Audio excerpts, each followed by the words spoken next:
Hi there! Welcome to Pallet University. It has been quite some time since I've updated this series. It's been over 2 months, about 2.5 months, since toward the very end of April since I've updated this series. And there's been, several reasons for that. Mostly just, finals week was right around that time.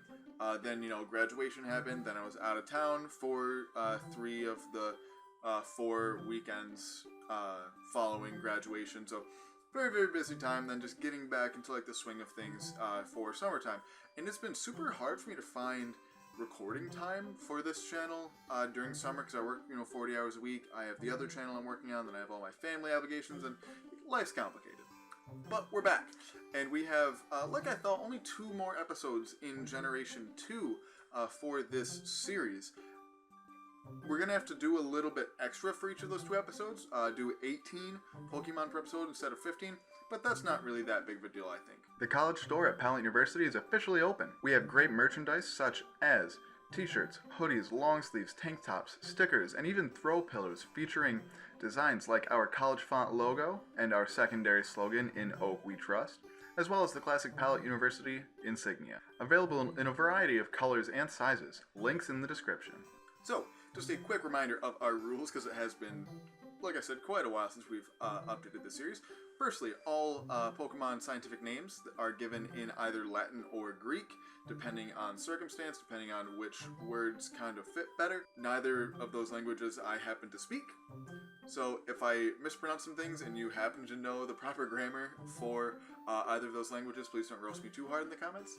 And secondly, the scientific name given applies to all members of that Pokemon's evolutionary line. So the name given for Poliwag applies to Poliwhirl, Poliwrath, as well as Politoed. And with that, let's get into the first Pokemon on today's list, which is Sunflora. Sunflora's scientific name is Sol Amons, which means sun lover. This is fairly obvious. It's one of the only 2 Pokemon that evolve using a sunstone. It's got sun in its name, and it's a sunflower. It's one of the most sun-loving Pokemon that there is. So, not much else to say there. Next up, we have Yanma and Yanmega, whose scientific names are Antiqui Monii. This means ancient Monii. Monii is the species name of the species of ancient dragonfly that Yanmega is based off of. Very, very large dragonfly, wingspan of over 3 feet. It's basically Yanmega, but it's real and actually existed on this planet, which is kind of cool and terrifying at the same time. Next, we have my personal favorite of today's list, which is Quagsire, whose scientific name is Derpus salamandrus, which means exactly what you think it means, and it means derpy salamander, because, look at it. After Quagsire, we have Murkrow and Honchkrow, whose scientific names are Magnacorvus dominus, which means boss crow. This is a reference to Honchkrow's Pokedex entry, saying that it's the big boss Pokemon. That's the category of Pokemon that it is in the Pokedex, even though, for the most part, categories of Pokemon don't make a lot of sense. This time, I decided to roll with it. Sticking with the Duskstone evolutions of Gen 2, we have Mismagius and Misdreavus, whose scientific names are Praecantatio Umbro, which means magical ghost. Since that's basically Mismagius' whole shtick, is that it's like a witch, it's got the witch hat, it learns what was previously Delphox's signature move, Magical Fire. It's a magical ghost. Why they didn't make this a fairy type, I don't really know. I think it would have made a really good fairy type, but that's just me. So the next couple are really interesting. I wasn't sure whether to give Unknown a scientific name or not, because it's really interesting. Unknown is widely regarded as, being sort of like the language of, like, the universal language that Arceus writes the universe with, essentially, is how I understand it. Basically, Unknown are Arceus' 1,000 arms that are referred to in Arceus' Pokedex entries. So are they really, like, natural? Are they like a normal Pokemon? I kind of don't think so, but at the same time, you can still find them in the wild in, really high numbers. It's not like, there's only one of them like there is of a legendary Pokemon. So I decided to give it a name after all.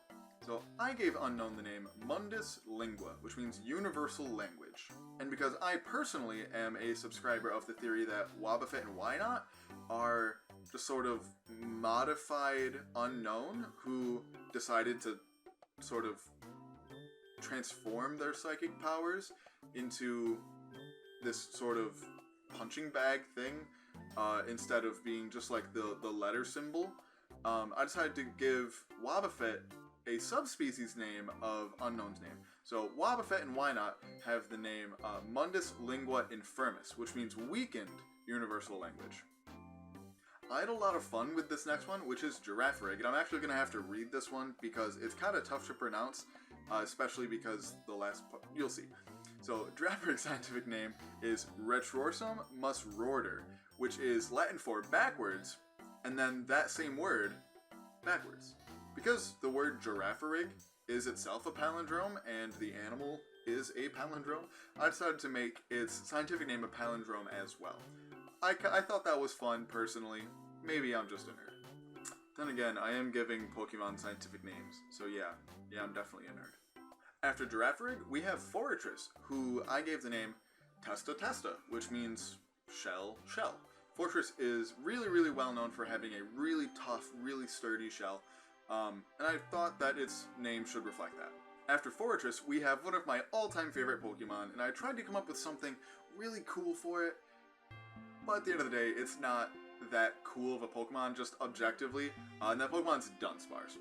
It's basically just a little snake. I know it's based off of like a demon type thing, or some kind of yokai from Japanese folklore, but it's basically just a little snake with tiny wings that just let it float like just an inch above the ground, and a drill for a tail, so like, it's neat, but it's just like chunky. I don't know. I love Dunsparce. I think it's cute. I gave Dunsparce the name Coluber Terebrus, which means drill snake. Kind of self-explanatory, like I said. It's a little snake, little chunky snake with a drill on its tail. Next up, we have Gligar and Gliscor. I gave them the scientific name Levis Scorpii, which means a couple of things, actually. It means, levitating scorpion, but it also could mean lightweight scorpion. This is a reference to the fact that, for some reason, I don't know if it was an error or what happened with it, but for some reason, Gliscor, even though it's almost twice the height of Gligar, it's significantly lighter. It weighs like 40 pounds less. So, because of that, it's a pretty lightweight scorpion. After Gligar and Gliscor, we have Snubbull and Gramble, whose scientific names are Canamira mediocris, which means angry fairy dog.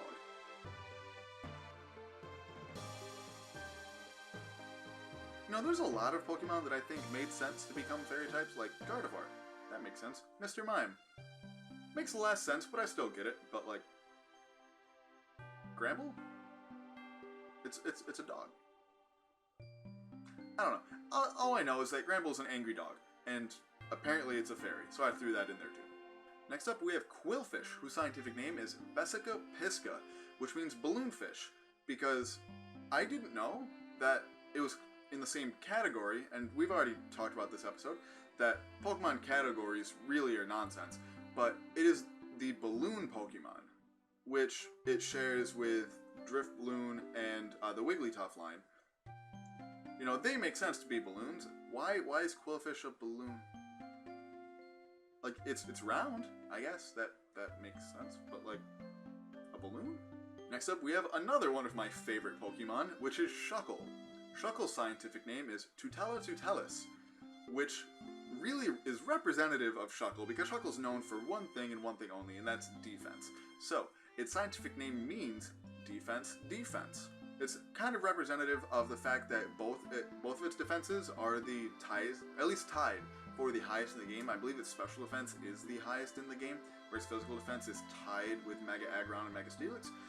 But both of its defenses are at least tied for the highest in the game, and that's literally the only thing that it does. Next up, we have Heracross. Heracross's scientific name is Coleopterus dynastis, which means, sort of means, it's a really weird translation, but it means Heracross beetle. So, the Coleopterus means beetle. It is in the same genus as Pinsir. I believe these two are very closely related, so much so that they share the same genus. They have a lot of very similar traits. They both Mega Evolve. They both, you can tell, have wings inside kind of like their exoskeleton, which isn't really that that's not that rare of a thing. You know, a lot of bug-type Pokemon have wings even if they don't use them.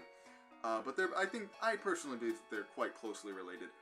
And the Dynastis part of the name comes from the genus of the Hercules beetle, which is the beetle that, if not regular Heracross, definitely Mega Heracross is based off of. After Heracross, we have Sneasel and Weavile, whose scientific name is Falx glacies, which is kind of a pun. It literally means ice sickles, like the kind of sickle like a scythe, but it also could mean like icicle. That's not the Latin translation, but if you say it quickly, it's like icicle. Puns. After Sneasel and Weavile, we have Teddiursa and Ursaring, whose scientific name is Arctos ursus, which is kind of a play on the fact that it's literally just a brown bear. So that is sort of the reverse of the regular brown bear here in the real world, whose scientific name is Ursus arctos. So it's just those two words switched. After them, we have Slugma and Magcargo, whose scientific name is Escargot usilis, which means molten snail. I'm aware that this escargot is spelled incorrectly. There's a T at the end of the word normally. That's because it's French, a language that I do speak. But if you were to put that T on it in Latin, you would pronounce that T, unlike in French where you would not pronounce that T. So before anyone screams at me in the comments, I'm aware that that's not how you spell escargot. It's how you would have to spell it as a Latinized version. And finally, for this episode, we have Swinub, Piloswine, and Mamoswine, whose scientific names are Porcos mammuthus. This literally means pig mammoth. I thought it was really funny, just how the word for pig is porcus.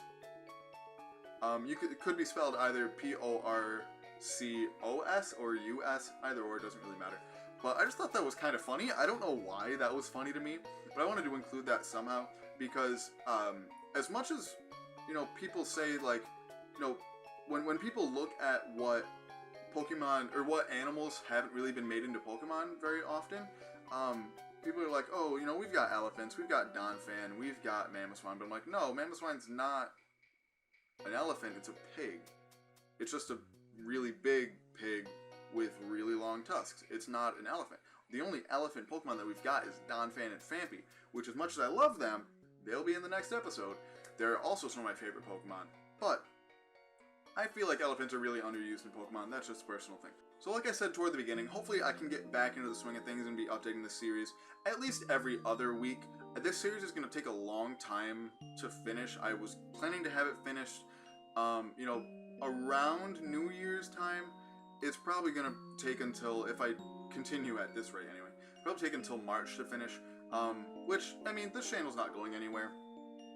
So I'm not really worried about that. I just want to get it done so I can have more time to work on other stuff on the channel. It's nice to have one big project going on the channel, but it is nice also to be able to focus on other parts. Because a lot of videos that I want to make that I just don't necessarily have time for. So that's life, I guess. So let me know down below in the comment section which of today's names was your personal favorite. Let me know which name, which Generation 2 Pokemon you're looking forward to as we're rounding out Generation 2, which we will finish out next episode of this series. Follow us on Twitter at Pallet_U. If I ever like miss an upload or something, I try to post something on there. So if you're ever like, oh, where's Pallet University? Where's my weekly lecture? Check on Twitter. Usually it's because I have some kind of family thing going on. This last couple weeks where I've just been less consistent with uploading, it's just because life's been busy. I'm going to try to start live streaming somewhat soon. Probably the next time I've got a day off, I will attempt it. We'll see how that goes. So let me know your thoughts on any possible live streams. I've got a couple ideas of things we could do. I've got a little bit of feedback back from people, potentially playing the Jurassic World Evolution game, a game that I'm very passionate about. I haven't played it yet, but I've heard and seen that it's very good. So we'll see how that goes. And as always, there's a time and place for everything.